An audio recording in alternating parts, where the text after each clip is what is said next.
દર વર્ષે જાન્યુઆરી મહિનાની 1લી તારીખે આપણે જોઈએ છે કે લોકોમાં એક અલગ જ પ્રકારનો ઉત્સાહ જોવા મળે છે. હા, બિલકુલ. નવા વર્ષના સંકલ્પો અને મોટા લક્ષ્યોનો રોમાંચ. રાઈટ. મતલબ જીમ જઈશું, અઠવાડિયામાં એક નવું પુસ્તક વાંચીશું, જંક ફૂડ બંધ કરીશું, સવારે 5 વાગે ઉઠી જઈશું. પણ ખબર છે, ફેબ્રુઆરી મહિનો આવતા સુધીમાં એ બધો ઉત્સાહ ક્યાંક ગાયબ થઈ જાય છે. હું હંમેશા વિચારતી હતી કે આવું કેમ થાય છે. સાચી વાત છે.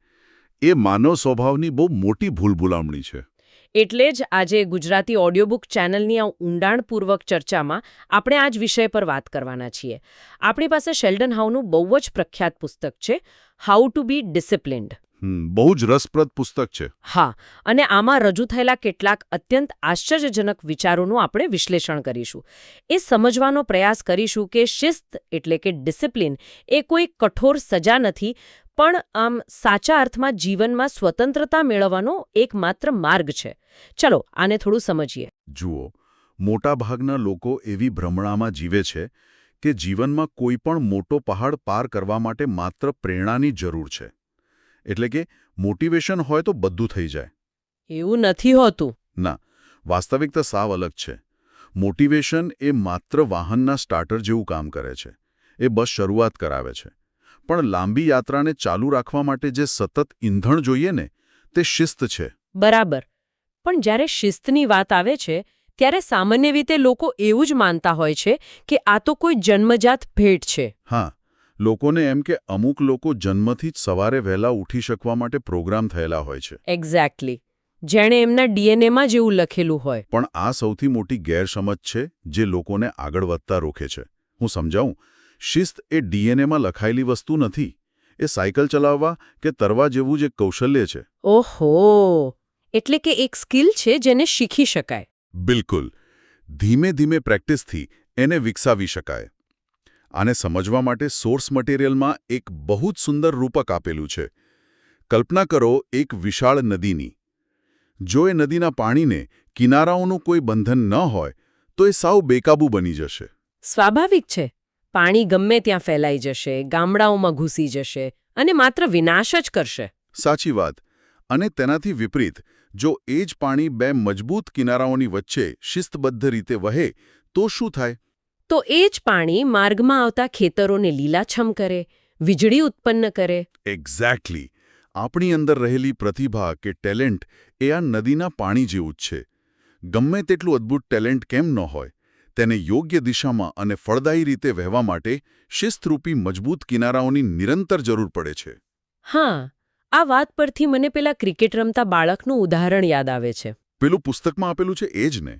હા, બરાબર. એક બાળક છે જેને ક્રિકેટનો જબરદસ્ત શોખ છે. પ્રતિભા પણ કમાલની છે. તે બેટ પકડે એટલે લોકો જોતા રહી જાય. પણ સમસ્યા એ છે કે તે ક્યારેય પ્રેક્ટિસમાં સમયસર પહોંચતો નથી. અને ક્યારેક બેટ ઘરે ભૂલી જાય છે. હા, અને જરા કમથો થાક લાગે એટલે અધવચ્ચેથી મેદાન છોડીને જતો રહે છે. પરિણામે આવે છે કે એક સમય એવો આવે છે જ્યારે તેના પોતાના જ મિત્ર તેને ટીમમાંથી બહાર કાઢી મૂકે છે. કારણ કે તેની પ્રતિભા તેનું રક્ષણ નથી કરી શકતી. અને આ જ પેટર્ન પુખ્ત વયના લોકોમાં અને પ્રોફેશનલ દુનિયામાં પણ જોવા મળે છે. રાઈટ. મેં જોયું છે, એક અત્યંત કુશળ ટ્રેડરનો કિસ્સો પણ આવો જ હોય છે. તે શેર બજારના ચાર્ટ્સ અને ટ્રેન્ડ્સને બહુ સારી રીતે સમજતો હોય, પણ જ્યારે થોડું નુકસાન થાય ત્યારે તે ગુસ્સામાં આવી જાય. એટલે બજાર સાથે બદલો લેવાની ભાવનાથી વધારે ટ્રેડ કરવા લાગે. બિલકુલ. અને જ્યારે નફો થાય ત્યારે લાલચમાં આવીને નફો બુક નથી કરતો. અંતે તેનું આખું એકાઉન્ટ ખાલી થઈ જાય છે. તેને બજારે નથી હરાવ્યો. હા, બજારની કોઈ તાકાત તેને નુકસાન નહોતી પહોંચાડી શકતી, પણ તેની પોતાની અંદર રહેલી શિસ્તહીનતાએ તેને પાયમાલ કરી દીધો. હા, અહીં વાત ખરેખર રસપ્રદ બને છે. કારણ કે જો શિસ્ત આટલી જ મહત્વની છે, તો પછી શા માટે મોટાભાગના લોકો પોતાનું સૌથી મહત્વનું કામ ટાળીને, એટલે કે પ્રોક્રેસ્ટિનેશન કરીને, કલાકો સુધી યુટ્યુબ કે સોશિયલ મીડિયા પર સમય વિતાવે છે? આ બહુ મોટો પ્રશ્ન છે. એટલે શું આ બધું માત્ર આળસનું પરિણામ છે? આપણે વારંવાર કહીએ છીએ કે હું આળસું છું, પણ શું ખરેખર એવું હોય છે? ના. અહીં સૌથી આકર્ષક બાબત એ છે કે આપણે જેને આળસ સમજીએ છીએ તે હકીકતમાં આળસ છે જ નહીં. મનોવિજ્ઞાન સ્પષ્ટ દર્શાવે છે કે પ્રોક્રેસ્ટિનેશન એ સમય વ્યવસ્થાપનની સમસ્યા નથી. તો પછી શું છે? એ એક ભાવનાત્મક સમસ્યા છે, એટલે કે ઇમોશનલ પ્રોબ્લેમ છે. અચ્છા. જો જ્યારે મગજ કોઈ અઘરું કે અગત્યનું કામ જુએ છે, ત્યારે તે કામ સાથે જોડાયેલી નકારાત્મક લાગણીઓ જાગે છે. કદાચ એ કામમાં નિષ્ફળ જવાનો ડર હોય, કે પછી કામ બહુ કંટાળાજનક હોય. હા, અથવા તો હું આ બરાબર નહીં કરી શકું એવી અસલામતીની ભાવના હોય. આપણું મગજ, ખાસ કરીને એમિગદલા, આ નકારાત્મક લાગણીઓને એક ખતરા તરીકે જુએ છે. અરે વાહ! એટલે મગજ એ ડર અને ચિંતાથી બચવા માટે તરત જ કોઈ એવો રસ્તો શોધે છે જેમાં તરત સારું ફીલ થાય. બિલકુલ. જેને આપણે ઇન્સ્ટન્ટ ગ્રેટિફિકેશન કહીએ છીએ. હા, જેમ કે કામ પડતું મૂકીને ફોન હાથમાં લઈને ઇન્સ્ટાગ્રામ પર રીલ્સ જોવી. સાચી વાત. એ મગજની પોતાની જાતને શાંત કરવાની એક ખામયુક્ત પદ્ધતિ છે. પણ કામ ટાળવાથી તો ક્ષણિક રાહત જ મળે ને? હા, લાંબા ગાળે એ કામ બાકી હોવાનો તણાવ વધુ ભયંકર સ્વરૂપ ધારણ કરે છે. તો શું આનો અર્થ એવો થયો કે આપણી લાગણીઓને પૂરેપૂરી રીતે દબાવી દેવી જોઈએ? જો કામ કરવામાં ડર લાગતો હોય તો તેને અવગણીને બસ રોબોટની જેમ કામ જ કર્યા કરવું? ના ના, લાગણીઓને દબાવવાથી તે વધુ બળવાખોર બને છે. તેને સ્વીકારવી પડે છે. એટલે કે સ્વીકારી લેવું કે મને ડર લાગે છે? બિલકુલ. એમ કહેવું કે હા, મને આ રિપોર્ટ બનાવવામાં કંટાળો આવે છે, અથવા હા, મને આ પ્રેઝન્ટેશનમાં કંઈ ખબર નથી પડતી એટલે ડર લાગે છે.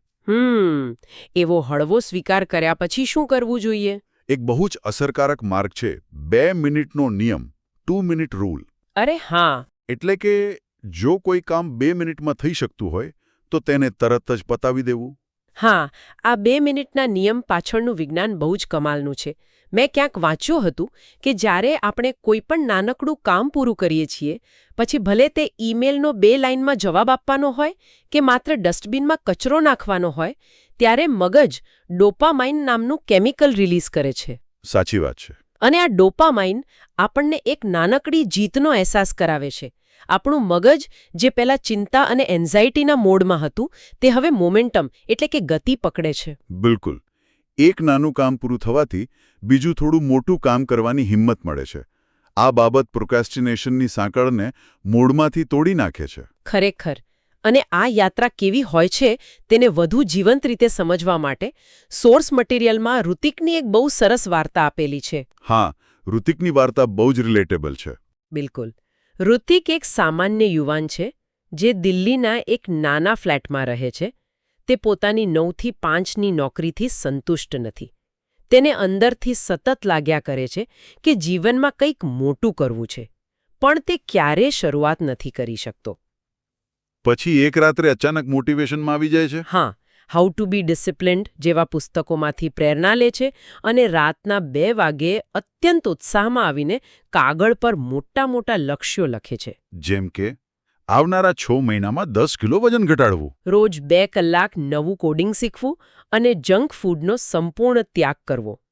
પણ વાર્તાનો આગળનો ભાગ બહુ જ જાણીતો છે. હા, બીજા જ દિવસે સવારે 6 વાગ્યાનો અલાર્મ વાગે છે અને ઋતિક અર્ધજાગ્રત અવસ્થામાં જ પેલું શું કહેવાય સ્નૂઝ બટન દબાવી દે છે. સાચું કહું તો આ તો જાણે મારા પોતાના વિશે વાત થઈ રહી હોય એવું લાગે છે. એવું છે. હા, મારા ફોનમાં તો 5 અલગ અલગ સમયના અલાર્મ હોય છે અને બધામાં વારાફરતી સ્નૂઝ વાગે છે. ઋતિક માટે પણ એ 5 મિનિટ વધારે સૂવાની લાલચ ધીમે ધીમે 1 કલાકમાં ફેરવાઈ જાય છે. અને પછી આખો દિવસ ખરાબ શરૂઆતનો અપરાધભાવ સતાવ્યા કરે છે. બિલકુલ. તો આમાં સમસ્યા શું છે? લક્ષ્ય બહુ મોટા હતા એટલે? જુઓ, આ પરિસ્થિતિમાં ઋતિકની સમસ્યા તેનું લક્ષ્ય નથી, પણ તેની કામ કરવાની પદ્ધતિ છે. એટલે કે સિસ્ટમ. હા, માત્ર લક્ષ્યો પૂરતા નથી.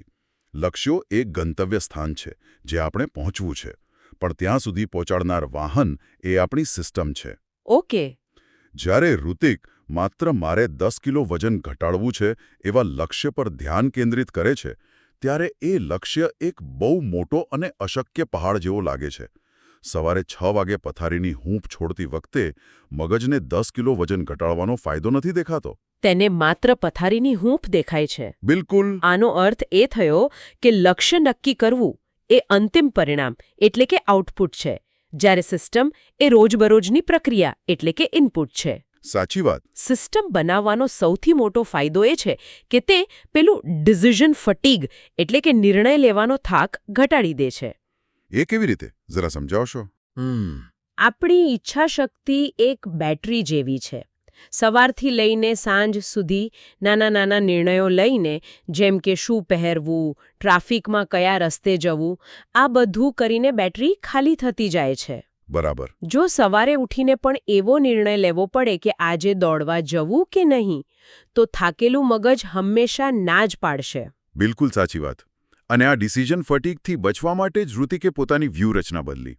તેણે 10 કિલો વજન ઘટાડવાનું વિચારવાનું બંધ કરી દીધું અને લક્ષ્યને એકદમ નાના અને શક્ય ભાગોમાં વહેંચી દીધું. અચ્છા, એટલે સિસ્ટમ બનાવી. હા. તેણે માત્ર એટલું જ નક્કી કર્યું કે પહેલા અઠવાડિયે તે બીજું કંઈ જ નહીં કરે, માત્ર 15 મિનિટ માટે નીચે જઈને જોગિંગ કરશે. કોઈ વજનનો કાંટો નહીં. ના, કોઈ ડાયટ ચાર્ટ પણ નહીં.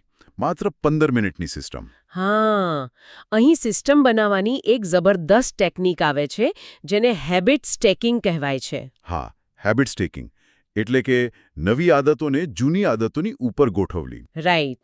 ન્યુરોસાયન્સ સમજાવે છે કે આપણા મગજમાં જૂની આદતોના ન્યુરલ પાથવેઝ પહેલેથી જ બહુ મજબૂત રીતે બનેલા હોય છે. એટલે મગજને જૂનું કામ કરવામાં કોઈ જ ઊર્જા નથી વાપરાતી. બિલકુલ. અને જો આપણે કોઈ નવી આદતને એ જૂના પાથવે સાથે જોડી દઈએ તો નવી આદત પાડવી અત્યંત સરળ બની જાય છે. બરાબર છે. આ બાબતનું અમલીકરણ બહુ જ વ્યવહારુ છે. ઉદાહરણ તરીકે, જો કોઈને સવારે ઉઠીને સીધી કોફી પીવાની આદત છે, તો કોફી પીવી એ જૂની આદત છે. ઓકે. હવે એવો નિયમ બનાવી શકાય કે કોફીનો કપ હાથમાં આવે એટલે તરત જ 5 મિનિટ માટે ધ્યાન કરવું. આ રીતે કોફી પીવાની ક્રિયા મગજ માટે ધ્યાન કરવાનું એક ટ્રિગર બની જાય છે. વાહ! એટલે નવી આદત માટે અલગથી યાદ નથી રાખવું પડતું. હા, ઋતિકે પણ પોતાના જોગિંગના શૂઝ રાત્રે જ બેડની બાજુમાં મૂકવાનું શરૂ કર્યું. આ સવારે ઉઠતાની સાથે જ પહેલી નજર શૂઝ પર પડે એટલે મગજને સિગ્નલ મળી જાય કે હવે શું કરવાનું છે. આ બહુ જ પાવરફુલ છે. પણ જુઓ, સિસ્ટમ બની ગયા પછી બીજી સૌથી મોટી સમસ્યા આવે છે સમય અને ઊર્જાના વ્યવસ્થાપનની. આજના ડિજિટલ યુગમાં સમયની ચોરી કેવી રીતે થાય છે તે આપણને સમજાતું જ નથી. હા, એ તો છે. આના ઉકેલ માટે પુસ્તકમાં આઇઝનહોવર મેટ્રિક્સનો ખ્યાલ આપેલો છે, જે ખરેખર આંખો ઉઘાડનારો છે. આ મેટ્રિક્સ આપણા રોજિંદા તમામ કાર્યોને 4 અલગ અલગ વિભાગોમાં વહેંચે છે. હા, એ 4 વિભાગો છે. પહેલું મહત્વપૂર્ણ અને તાત્કાલિક, બીજું મહત્વપૂર્ણ પણ બિનતાત્કાલિક, ત્રીજું તાત્કાલિક પણ બિનમહત્વપૂર્ણ, અને છેલ્લું ન તો મહત્વપૂર્ણ કે ન તો તાત્કાલિક. બિલકુલ.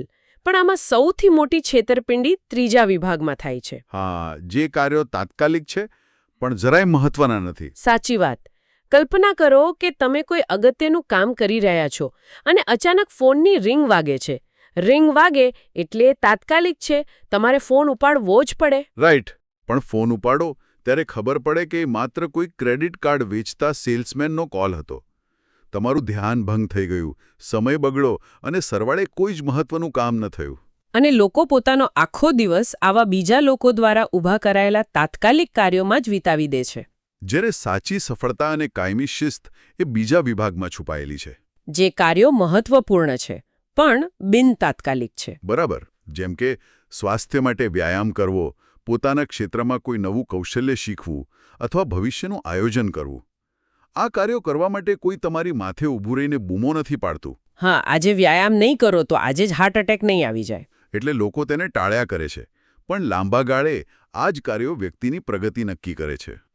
પણ સમય બચાવી લીધા પછી પણ જો ઊર્જા જ ન હોય તો એ સમયનો કોઈ અર્થ રહેતો નથી ને. એનો શું અર્થ છે? ધારો કે આપણે સમયનું સરસ આયોજન કરીને દિવસના 4 કલાક ફ્રી કાઢી લીધા, પણ મગજ એટલું થાકેલું છે કે આપણે એક પણ શબ્દ વાંચી કે લખી નથી શકતા. આ માટે એનર્જી મેનેજમેન્ટ સમજવું બહુ જ જરૂરી છે. સાચી વાત છે. માનવ શરીર મશીન નથી. તે અલ્ટ્રાડિયન રિધમના આધારે કામ કરે છે. હા, આ અલ્ટ્રાડિયન રિધમ એ 90 થી 120 મિનિટના ચક્રો હોય છે. આ સમયગાળા દરમિયાન મગજના તરંગો અને ગ્લુકોઝ લેવલ એ રીતે કામ કરે છે કે આપણું ધ્યાન કેન્દ્રિત કરવાની ક્ષમતા સર્વોચ્ચ સ્તરે હોય છે. બરાબર. 90 મિનિટના સઘન કામ પછી મગજને લગભગ 20 મિનિટના વિશ્રામની જરૂર પડે છે, જેથી તે ફરીથી રિચાર્જ થઈ શકે. અને જો આપણે આ કુદરતી ચક્રની વિરુદ્ધ જઈને 4 કે 5 કલાકો સુધી સતત લેપટોપ સામે બેસી રહેવાનો પ્રયાસ કરીએ તો શરીરમાં કોર્ટિસોલ નામનો સ્ટ્રેસ હોર્મોન વધે છે અને વ્યક્તિ ધીમે ધીમે બર્નઆઉટ તરફ ધકેલાઈ જાય છે. બાપરે! અને જ્યારે આ 90 મિનિટના સમયગાળામાં આપણે કોઈ અગત્યનું કામ કરવાનું હોય ત્યારે સૌથી મોટો દુશ્મન હોય છે ડિજિટલ ડિસ્ટ્રેક્શન. ઓહો, ફોનની નોટિફિકેશન. હા, જો દર 5 મિનિટે ઇન્સ્ટાગ્રામનું નોટિફિકેશન આવતું હોય કે વોટ્સએપ પર કોઈ મેસેજ આવતો હોય તો ડીપ વર્ક એટલે કે સંપૂર્ણ એકાગ્રતા સાથે કામ કરવું અશક્ય બની જાય છે. બિલકુલ અશક્ય છે. આપણું મગજ એક ડાળી પરથી બીજી ડાળી પર કૂદકા મારતા વાંદરા જેવું છે. તેને શાંત કરવા માટે માત્ર ઈચ્છાશક્તિ પૂરતી નથી હોતી.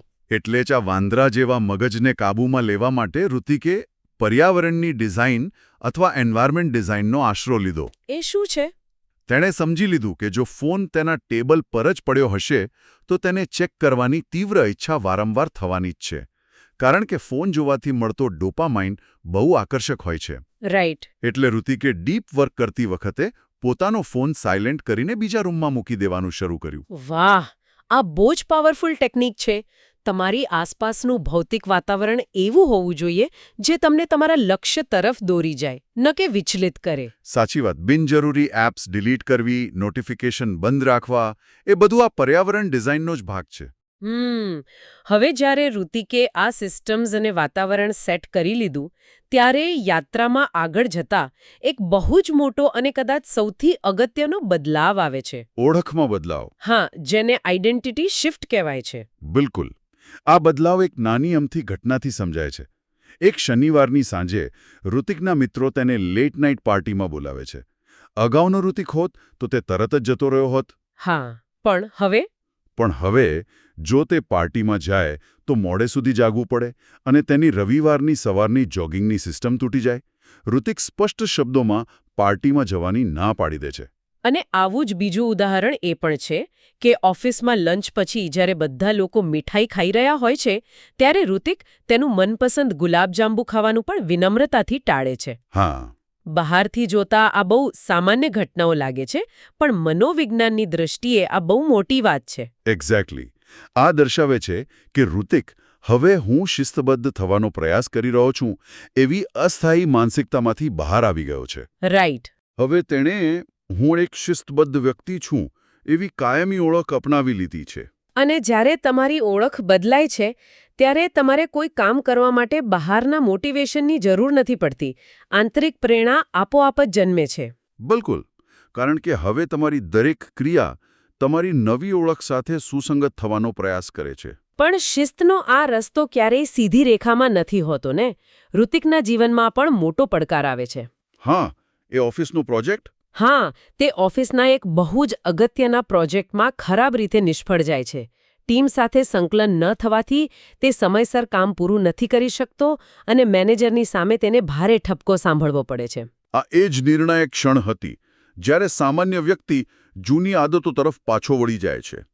હતાશામાં આવીને ડાયટ છોડી દે છે કે સિસ્ટમ તોડી નાખે છે. સાચી વાત. પણ ઋતિક થોમસ એડિસનના પ્રસંગને યાદ કરે છે. જ્યારે થોમસ એડિસન બલ્બની શોધ કરી રહ્યા હતા ત્યારે તેઓ 10,000 વખત નિષ્ફળ ગયા હતા. ઓહો. પણ તેમણે દુનિયાને કહ્યું હતું કે હું 10,000 વખત નિષ્ફળ નથી ગયો. મેં માત્ર એવી 10,000 રીતો શોધી કાઢી છે જે રીતે બલ્બ નથી બની શકતો. વાહ! નિષ્ફળતા એ રસ્તાનો અંત નથી, એ માત્ર એક નવો પાઠ છે. બિલકુલ. ઋતિક પોતાની ભૂલો સ્વીકારે છે, તેનું વિશ્લેષણ કરે છે અને સમજે છે કે તેણે ક્યાં કચાશ રાખી હતી. અહીં મને શિસ્ત ટકાવી રાખવા માટેનો પેલો 24 કલાકનો નિયમ બહુ જ પ્રભાવશાળી લાગ્યો. એ ખરેખર ઉપયોગી છે. હા, આ નિયમ કહે છે કે જો કોઈ દિવસ તમે તમારી રૂટીન ચૂકી જાઓ, કોઈ ભૂલ થઈ જાય અથવા આળસ આવી જાય તો એવું માનીને બધું છોડી દેવાની જરૂર નથી કે હવે તો બધું બગડી ગયું. માત્ર એ સુનિશ્ચિત કરો કે 24 કલાકની અંદર ફરીથી ટ્રેક પર પાછા આવી જાઓ. સાચી વાત છે. એક દિવસ જોગિંગ ન કરવાથી કોઈ વ્યક્તિ કાયમ માટે અનફિટ નથી બની શકતી. હા, અને એટલે જ ભૂલ થયા પછીના બીજા દિવસે તમારો પ્રતિભાવ શું છે એ બહુ અગત્યનું છે. પણ અહીં મારે થોડો વિરોધ કરવો પડશે. કેમ? શું થયું? જો ઘણીવાર એવું સાંભળવા મળે છે કે સ્વકરુણા એટલે કે સેલ્ફ કમ્પેશનની વાત માત્ર કમજોર લોકો કરે છે. શું વારંવાર પોતાની જાતને માફી આપવાથી અને સ્વકરુણા દાખવવાથી વ્યક્તિ વધુ આળસુ ન બની જાય? હા, આ બહુ જ વ્યાજબી શંકા છે. એટલે શું લક્ષ્ય સુધી પહોંચવા માટે સૈનિક જેવી કડક શિસ્ત અને પોતાની જાત પર સખ્તાઈ રાખવી જરૂરી નથી? મને પણ પેલા એવું જ લાગતું હતું, પણ વિજ્ઞાન અલગ જ દિશા ચીંધે છે. આકરી ટીકા કે પોતાની જાત સાથે સખ્તાઈ કરવાથી માત્ર ટૂંકા ગાળાનું પરિણામ મળી શકે છે. અચ્છા, પણ લાંબા ગાળે તે વ્યક્તિને બર્નઆઉટ અને ભયંકર હતાશા તરફ દોરી જાય છે. આને સમજવા માટે કલ્પના કરો કે તમારો કોઈ સારો મિત્ર કોઈ ઇન્ટરવ્યૂમાં નિષ્ફળ જાય છે, તો શું તમે તેને એમ કહેશો કે તું તો છે જ નકામો, તારાથી ક્યારેય કશું થવાનું જ નથી? ના રે, બિલકુલ નહીં. આપણે તેને શાંત કરીશું અને કહીશું કે આ વખતે ક્યાં ભૂલ થઈ તે સમજી લે અને આગલી વખતે વધુ સારી તૈયારી કરજે. બસ આ જ વ્યવહાર પોતાની જાત સાથે કરવાનો છે. ભૂલની જવાબદારી લેવી અને પોતાની જાતને નિર્દયતાથી સજા આપવી, એ બંને વચ્ચે જમીન આસમાનનો તફાવત છે. રાઈટ. સ્વકરુણા તમને નિષ્ફળતાના ડર વિના જોખમ લેવાની તાકાત આપે છે. જ્યારે તમે પોતાની જાતને માફ કરી શકો છો, ત્યારે તમે ગિલ્ટ એટલે કે અપરાધ ભાવનાના બોજ વગર ફરીથી નવી શરૂઆત કરવા માટે તૈયાર થઈ જાઓ છો. આ ખરેખર બહુ જ ઊંડી અને જરૂરી સમજ છે. આપણે આજના આ સોર્સ મટીરિયલના મંથનમાંથી ઘણી રસપ્રદ બાબતોની ચર્ચા કરી. હા, આપણે જોયું કે શિસ્ત એ કોઈ એક દિવસ પહોંચવાની મંઝિલ નથી, પણ જીવનભર ચાલતી એક યાત્રા છે. બિલકુલ. પ્રેરણા માત્ર એક શરૂઆત આપે છે, જ્યારે સાતત્યતા જ અંતિમ પરિણામ સુધી પહોંચાડે છે. આપણે પ્રોક્રેસ્ટિનેશનના ભાવનાત્મક મૂળિયા પણ સમજ્યા. અને ઋતિકના ઉદાહરણ દ્વારા નાના પગલાં અને સિસ્ટમ બનાવવાનું મહત્વ સમજ્યા. સમય અને ઊર્જાના વ્યવસ્થાપનની વાત કરી. અને છેલ્લે ઓળખમાં બદલાવ અને પોતાની જાત સાથે સારા મિત્ર જેવો વ્યવહાર કરવાની અનિવાર્યતા પર પણ ભાર મૂક્યો. સાચી વાત. આ ચર્ચા પરથી એક વાત સ્પષ્ટ છે કે નાના ફેરફારો લાંબા ગાળે બહુ મોટા પરિણામો લાવી શકે છે. આજે શ્રોતાઓ માટે એક વિચારવા જેવો પ્રશ્ન મૂકીને જઈએ. ચોક્કસ.